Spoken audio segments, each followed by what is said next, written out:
Genealogists, it's Craig again with Just Genealogy. Today we're going to talk about Virginia public claims. As Continental forces and the Virginia militia units were engaged in winning the war for independence, American quartermasters, commissary men, and provisioners wandered through Virginia, struggling to provide for these units with all the necessities of life, from meals to guns to meat, fodder for horses, and the horses themselves, firewood, and just about every other type of material.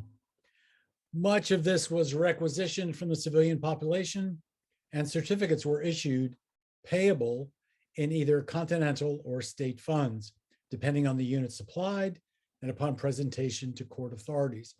By unit supplied, when we look at these records, you'll see the word CONT period or continental. That means that they were providing support to the Continental Army. And if you see militia, that means they were providing support to the local militia.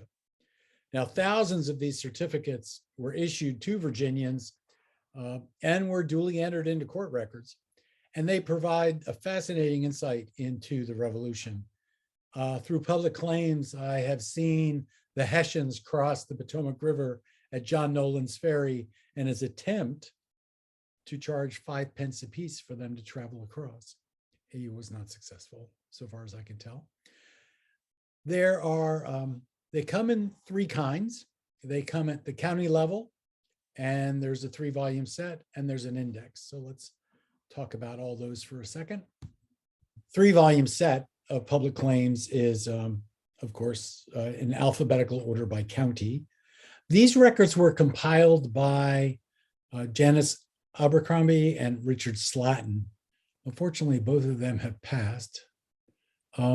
They provide some details of people's service in the militia or as guards for prisoners of war. Remember, the contingent of Hessian soldiers from Saratoga, the convention prisoners, ended up in Albemarle Barracks in Albemarle County.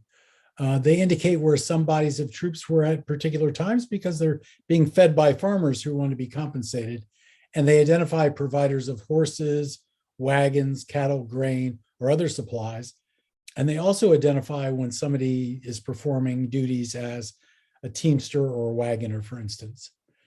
Much of the information in these booklets can't be found anywhere else, especially given the number of burned counties that there are in Virginia. These records have survived for virtually every Virginia county with the exception of the Kentucky counties. What we have are individual booklets that deal with a county, and they contain the abstracts of the claims for that county and an index. And then we have a 271-page index that's available to all the claims. So they're indexed by county, and then this index provides information on the total set. And then there's a 3-volume set that also includes the index. And the 3-volume set is over 1,000 pages. So in the old days, it was available on hardback, but that print run is gone. I thought I'd read just a few of these, just pulling them out for absolutely no reason. Don't know what county it is. Wanted to say what county, but anyway, James Rowland for half a bushel of corn, 50 bales of hay for volunteers returning from southward, 2 shillings 3 pence for 22 diets of same, 16 shillings 6 pence for 12 diets for the militia, 9 shillings. Another example is John Russ for 1 beef for militia ordered to Camp Virginia, 2 pounds, 2 shillings 6 pence. And that's actually, I do know what county that is. That's in Botetourt County. Can you say Botetourt?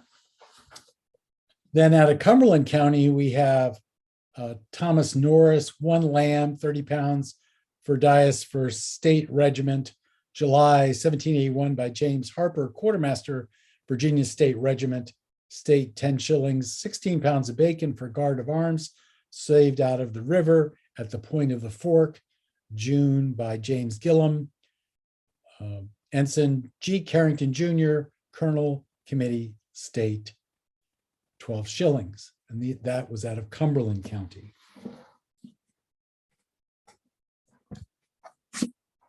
Just one more, maybe two.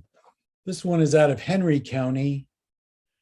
Joseph Anthony, 2 pounds 9 shillings 2 pence for 3 bushels of corn, 32 bundles of fodder, 24 pounds of bacon, 4.5 gallons of whiskey, furnished George Carrington, quartermaster of Lieutenant Lee's Light Dragoons. And then finally, out of King George County, all of these were basically held at a court, a county court, where the word went out that you would come and provide your claim, and it would be adjudicated by the court. So, for example, here in King George County, it starts with, at a court held for King George County, 7 March 1782, the court proceeded to comply with the act for adjusting claims for property impressed or taken for public use as followeth. And then, so they would do this not only at that single court session, but there would be over time more and more court sessions until it had all been adjudged. So out of King George, we have Benjamin Grimes, 1 horse, 12 years, 30 pounds. Philip Alexander, 1 horse, 10 years, 30 pounds. So that gives you some idea of what's in the claims. Now, the joy of these claims is that this may be the only place that you can find someone's patriotic service during the Revolution, and being found in one of these claims and being to establish that your ancestor is in fact the individual identified in one of these claims makes you eligible for the DAR. That's Just Genealogy, converting people doing genealogy into genealogists day by day. Because I can't seem to get anybody to comment about what I'm talking about, if you provide a comment to me in the section below and let me know whether you want the discount code for the index book or whether you want the discount code for the 3-volume complete set, 20% discount on either one, you just put a comment in there. I'm trying to be interactive and it's just not working out. Anyway, again, Just Genealogy, converting people doing genealogy into genealogists day by day. I appreciate you all. Thank you so much.